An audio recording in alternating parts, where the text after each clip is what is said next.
इतिहास की सबसे हैरत अंगेज घटना जब एक भूत ने 180 लोगों की जान बचाई। ईस्टर्न एयरलाइंस फ्लाइट 401 के बारे में बहुत ही कम लोग जानते हैं, क्योंकि इसे भूतिया जहाज के नाम से भी जाना जाता है। और ऐसा क्यों, ये जानने के लिए आपको पूरी वीडियो देखनी होगी। 19 दिसंबर 1972 को ईस्टर्न एयरलाइंस की फ्लाइट 401 रात के 9:20 पर न्यूयॉर्क के जॉन कैनेडियन एयरपोर्ट से फ्लोरिडा के मायामी इंटरनेशनल एयरपोर्ट के लिए उड़ान भरती है। इस फ्लाइट में 163 यात्री सवार थे, जबकि 13 क्रू मेंबर शामिल थे। इस फ्लाइट को 55 साल के कैप्टन बॉब लॉफ्ट, जो कि एक बेहतरीन पायलट थे, और उन्हें 29,700 घंटों का अनुभव था। को पायलट के तौर पर 39 साल के स्टॉक स्टील मौजूद थे, जिन्हें 5800 फ्लाइट आवर्स का एक्सपीरियंस था। फ्लाइट इंजीनियर डॉन रैप्रो मौजूद थे। प्लेन ने रात 9:20 पर उड़ान भरी और उस समय सब कुछ सामान्य चल रहा था। जहां क्रू मेंबर्स अपने काम में बिजी थे, वहीं यात्री अपनी यात्रा का आनंद उठाने में लगे थे। जहाज को उड़ते हुए 2 घंटे पूरे होने वाले थे। 11:20 पर प्लेन को मायामी के ऊपर उड़ते हुए मायामी इंटरनेशनल एयरपोर्ट पर लैंड करना था। मुख्य पायलट बॉब लॉफ्ट के द्वारा जहाज के लैंडिंग गियर लीवर को नीचे किया गया और लैंडिंग गियर के खुलते ही नोज गियर नाम के इंडिकेटर का रंग हरा हो जाता है। लेकिन यहाँ कुछ उल्टा ही हुआ। दरअसल को पायलट स्टॉक स्टील ने जब इंडिकेटर की तरफ देखा तो उन्हें हैरान करने वाला नजारा दिखा। दरअसल लीवर के नीचे होने के बाद भी ये जला ही नहीं था। स्टॉक स्टील ने तुरंत ही बात कैप्टन बॉब को बताई। कैप्टन बॉब ने एक बार फिर लीवर को ऊपर उठाकर नीचे गिराया, लेकिन इस बार भी इंडिकेटर नहीं जला।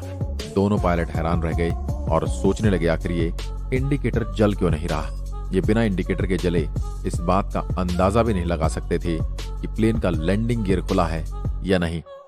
अगर वे उस समय बिना लैंडिंग गियर के प्लेन को लैंड करवाते तो वे किसी बड़े हादसे का शिकार हो सकते थे। पायलट ने तुरंत एटीसी से संपर्क किया और उन्हें बताया कि प्लेन का लैंडिंग गियर काम नहीं कर रहा है। एटीसी ने पायलट को निर्देश दिया कि तुरंत प्लेन को 2000 फीट की ऊंचाई पर ले जाएं। कैप्टन प्लेन को उसी ऊंचाई पर लेके गए जहां पश्चिमी दिशा में बने दलदलों के ऊपर ये जहाज मंडराता रहा। जब कैप्टन बॉब को ये पायलट स्टॉक स्टील को कहा, अब प्लेन को ऑटो पायलट मोड में डालकर छोड़ दो। ऑटो पायलट मोड पर डालने के 80 सेकंड बाद ये जहाज करीब 2000 फीट की ऊंचाई पर ही उड़ता रहा। और उसके बाद इंजीनियर डॉन रैपो कैबिन में आए तो कैप्टन बॉब ने उन्हें इंडिकेटर में आई खराबी को चेक करने के लिए कहा। फ्लाइट इंजीनियर रैपो ने इस पूरे सिस्टम को खोल दिया और इसे बारीकी से चेक किया, लेकिन इसके बाद भी इंडिकेटर नहीं जला। इसके बाद डॉन ने उस बटन को दबाया, जिससे प्लेन की सारी लाइट एक बार में ही जल जाती है, जिससे यह पता चलता है कि जहाज में सभी सिस्टम सही से काम कर रहे हैं या नहीं। उस बटन को दबाने के बावजूद इंडिकेटर नहीं जला। कैप्टन बॉब ने रैपो को आदेश दिया कि वो जहाज के बॉटम कैबिन में जाकर उसमें बनी छोटी सी खिड़की से देखे कि लैंडिंग गियर खुले हैं या नहीं। रैपो बॉटम कैबिन में पहुंचे, जहां उन्होंने देखा कि पीछे वाले लैंडिंग गियर तो खुल चुके हैं, लेकिन नोज लैंडिंग गियर अभी भी बंद है और नोज लैंडिंग गियर के बिना प्लेन को लैंडिंग कराना असंभव है। अगर वे बिना नोज लैंडिंग गियर के लैंड कराते तो किसी बड़े हादसे का शिकार होने की संभावना थी। 2 मिनट का समय बीत चुका था और जहाज अपने आप 100 फीट नीचे आ गया था। इस बात पर न तो पायलट का ध्यान गया और न ही कोई क्रू मेंबर उसे नोटिस कर पाया कि जहाज धीरे धीरे नीचे उतर रहा है। अगले 70 सेकंड में प्लेन 250 फीट और नीचे आ गया। ऊंचाई खो देने के बाद प्लेन के सभी वार्निंग अलार्म एक साथ बजना शुरू हो जाते हैं। जहाज में हर तरफ अफरा तफरी का माहौल बन जाता है। अचानक एक साथ सभी अलार्म के बजते ही प्लेन में बैठे सभी यात्री एक साथ इधर उधर दौड़ना शुरू कर देते हैं, जबकि क्रू मेंबर्स भी यात्रियों को शांत करने में लग जाते हैं। अगले 50 सेकंड में जहाज अपनी निर्धारित ऊंचाई 2000 से 1000 ऊंचाई की फीट पर आ जाता है। इसके बाद को पायलट स्टॉक स्टील विमान को 180 डिग्री पर घुमाने का प्रयास करते हैं, लेकिन ऊंचाई कम होने की वजह से वे इसमें सफल नहीं हो पाते और अगले 10 सेकंड में विमान नीचे आकर क्रैश हो गया। वो मंजर कितना डरावना था, इस बात का अंदाजा इस बात से लगाया जा सकता है कि जब ये प्लेन जमीन से टकराया तो इसकी स्पीड 365 किलोमीटर प्रति घंटा थी विमान का मलबा एयरपोर्ट से करीब 30 किलोमीटर दूर जाकर मिला था। प्लेन क्रैश होने की वजह से 101 लोगों की मौत हो गई। भाग्यवश 75 लोगों की जान बचा ली गई थी, जिसमें 67 पैसेंजर थे और 8 क्रू मेंबर थे। इसके बाद घटना की जांच बैठाई गई और मलबे से मिले सही पार्ट को दूसरे खराब पार्ट की जगह इस्तेमाल किया गया।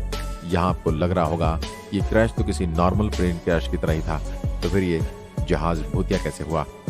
अब आपको पूरी बात बताते हैं। तो चलिए, एक और ईस्टर्न एयरलाइन ट्राइस्टार 318 की तरफ 180 यात्रियों से भरा ये विमान न्यूयॉर्क से फ्लोरिडा के लिए उड़ान भरता है। उड़ान भरने के बाद एयर होस्टेस पैम मेरी वेदर अपनी सीट से उठकर फूड स्टोर की तरफ जाती हैं। फूड स्टोर में जाकर जैसे ही मैरी ने खाना गर्म करने वाले ओवन की तरफ अपना हाथ बढ़ाया, सामने का नजारा देखकर उनकी सांसें रुक गई। वह चीखना चाहती थी, लेकिन उनकी आवाज बंद हो गई। अब आपके मन में सवाल आ रहा होगा कि आखिर मैरी ने स्टोर में ऐसा क्या देख लिया जिससे वह इतना ज्यादा डर गई। ओवन के पीछे लगे शीशे में मैरी को एक चेहरा दिखाई दिया जो बहुत ज्यादा डरावना था। उस चेहरे की आंखें हिल रही थी और मैरी उससे कुछ कहना चाहती थी, लेकिन उसकी आवाज निकल नहीं रही थी। और बाद में मैरी ने अपनी ही आंखें बंद कर ली और कुछ देर बाद उसने अपनी आंखें खोली तो सब कुछ नॉर्मल लगा। डरावना चेहरा भी वहां से गायब हो चुका था। मैरी को लगा कि उसका वहम था और उसने एक बार फिर ओवन की तरफ अपना हाथ बढ़ाना चाहा तो फिर से उसके सामने वही चेहरा आ गया। इसके बाद उसकी आंखों की जगह उसके होंठ हिल रहे थे। ऐसा लग रहा था मानो ये चेहरा मैरी को कुछ बताना चाह रहा था। मैरी को लगा जैसे वह किसी दूसरी दुनिया में आ गई है, लेकिन उसने अपने आप को संभालते हुए मैरी विमान के फ्लाइट इंजीनियर के पास गई।